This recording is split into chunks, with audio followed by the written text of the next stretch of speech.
হচ্ছে শাড়ি পরে ভিডিও বানাতে আসছিলাম।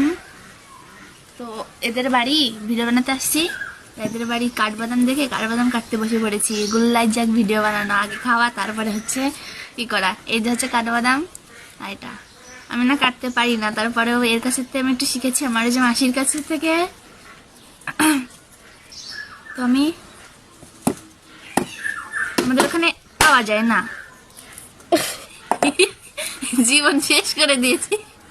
মানে ও এত সুন্দর করে কাটে, পুরো আস্ত বাদামটা বেড়ে আসে, আর মানে মাঝখানে এরকম ভাবে কেটে তারপরে এরকম। আমি না কাটতে পারি না, আমাদের ওখানে পাওয়া যায় না, এখানে পাওয়া যায়।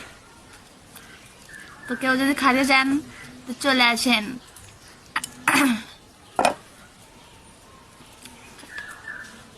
কাটে দে।